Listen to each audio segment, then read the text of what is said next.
पौराणिक मान्यता अनुसार एक बार शनिदेव हनुमान जी के पास आते हैं और कहते हैं कि मैं आपको सावधान करने आया हूं कि कृष्ण लीला के समापन के बाद कलयुग का प्रारंभ हो चुका है।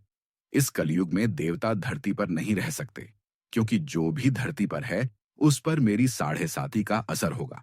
इसलिए आप पर भी इसका प्रभाव प्रारंभ होने वाला है।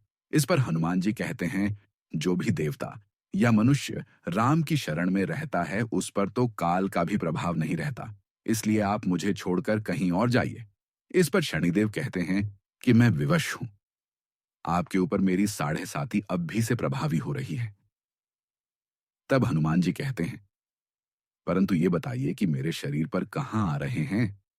तो इस पर शनिदेव बड़े गर्व से कहते हैं कि 2.5 साल आपके सिर पर बैठकर आपकी बुद्धि को विचलित करूंगा, अगले 2.5 साल पेट में रहकर आपके शरीर को अस्वस्थ करूंगा और अंतिम 2.5 साल पैर पर रहकर आपको भटकाता रहूंगा। इतना कहकर शनिदेव हनुमान जी के माथे पर बैठ गए। माथे पर बैठते ही हनुमान जी को खुजली आई, तो उन्होंने एक पर्वत उठाकर अपने माथे पर रख लिया। तब उस पर्वत से दबकर घबराकर शनिदेव बोले कि ये क्या कर रहे हो आप।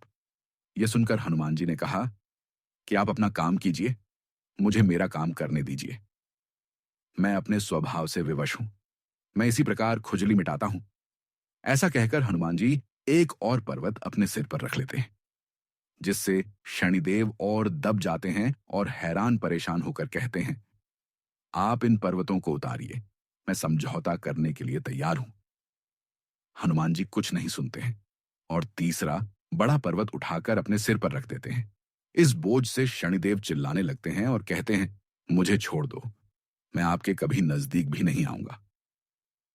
लेकिन फिर भी हनुमान जी उनकी पुकार को सुन अनसुना करके चौथा पर्वत रख देते हैं। तब शनिदेव हनुमान जी से प्रार्थना करते हैं, मैं आप तो क्या, आपके भक्तों के भी समीप कभी नहीं आऊंगा, कृपया कर मुझे छोड़ दें। यह सुनकर हनुमान जी शनिदेव को पीड़ा से मुक्त कर देते हैं।